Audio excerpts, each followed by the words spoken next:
Jorja Smith released a little EP. Jorja Smith released a new EP called Be Right Back. It is 8 songs, 26 minutes long. And we talked about this a couple weeks ago, in addition to the single Addicted that we talked about. And Jorja Smith is coming out with new music soon. But she kind of like went through a process of what she wanted that new album to sound like. She wanted to be really particular about it and thoughtful about how that came out. But she also realized that there are songs from this new project. No, not the new project, like new sort of like era of song making since her last album, Lost and Found, came out in 2018, which we loved. Like Audioface award-winning loved. But from that whole session, seem to want it. From that whole session of song making, there were songs that were like good and fine, but not quite enough for the next album, which is a good sign for us. We like when artists are actually being thoughtful with their thing. 100%. So Jorja Smith, like a couple other artists, is just like released an album. Oh, Corday did this recently. We're just like, here's a little EP with some songs I've been working on. They're like, all right. But the real shit's coming soon, and I've thought about it really carefully to make sure it's really good. So have this while you wait.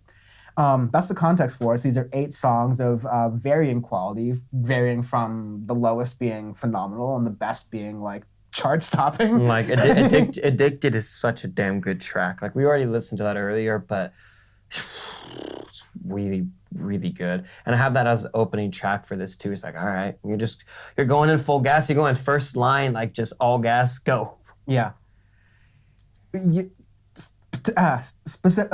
Traditionally, as you would with Jorja Smith, or like traditionally as you did with like Lost and Found, you get a couple of different kind of instrumental productions and sounds with this, with Jorja Smith like singing and songwriting, and all of these complement her really well. I'm getting, again, like more of like a darker, slower thing, which a lot of artists are doing in their second projects. But you just get that much more emotion and energy from songs like Gone, Bust Down featuring Shabo is the one feature. These are all really good. I have a particular thing to say about a song later on, but you might have other things to say about other songs too. I really like the varying degrees of different production throughout it as well, because Addicted, that's like a solid neo-pop track, really, really good. I like it a lot. Gone, you have Gone and Bust Down. Not Bust Down without Tina, but you know, I'm always gonna call it that for the rest of my life. But Gone and Bust Down, you have more of that like, almost like Bust Down, you almost have that spoken word style and stuff, like No Name style with the production, everything. The drums more stripped back, just as a tiny bit of guitar in that, which I like the varying degrees of that, because you don't want the same thing over and over. You don't want Addicted 18 times in a row, because then it just gets washed out and you can't really appreciate for what it is. Time gets downright acoustic. Yes, I was going to say that as well. Time, you get that more acoustic feeling straight to it.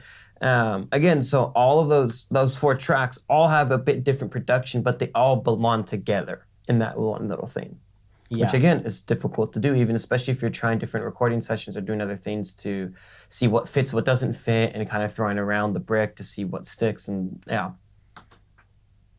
Home kind of continues that acoustic sort of lighter thing, but gives it a little bit more. But it gives you electric guitar with just no effects, basically like a blank Telecaster with it, which I love that sound. So Burn kind of takes it. It's my favorite song on the album. That's the one I had to talk about. Yeah, it takes it to like a slower, smooth jazz kind of thing. The kind of thing you'd hear at like a lo-fi coffee shop, like late night kind of production thing.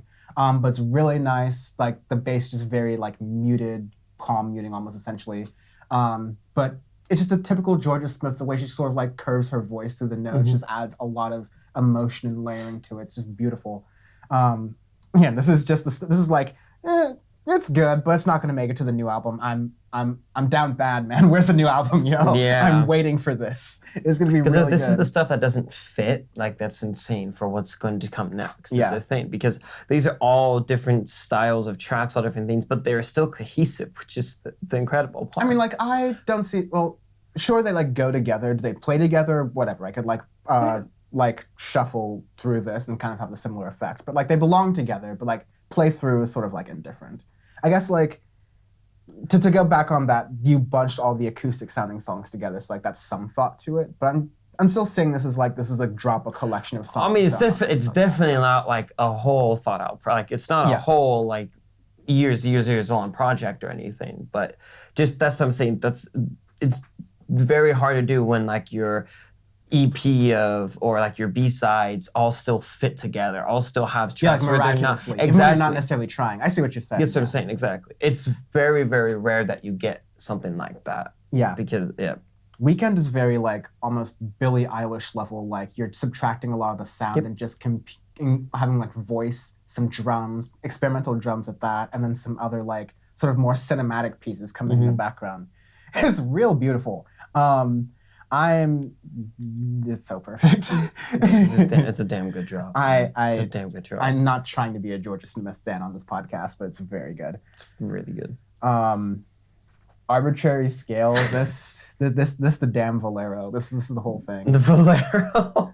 This is the whole one. This is a solid, like, you go to Sinclair Gas with the little dinosaur, right? And you have an oversized Target bag, but then you realize that that's not enough, so then you put in some like 99-cent bags to wrap it around. So you got like six, 7 bags lining one giant bag to fill your gas with. This is those, those Target bags you used to, that they don't even make anymore from the 2000s, where it was just the Target logo covered all around them, and you have to use those to get like large boxes like toys or before they sold out and just give you the little tape handle thing. Yeah. But they was like, make it work. You better make that shit work.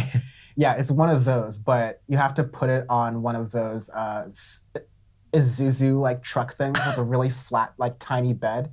You have to lay that out, sort of like garbage bag style over it. And so you basically make a swimming pool in the back of your Isuzu. I like it. Of petrol. Yeah. Solid. An inflatable swimming pool of gas. Just riding around the street. That is Jorja Smith's Be Right Back. Beautiful. BP is licking their lips.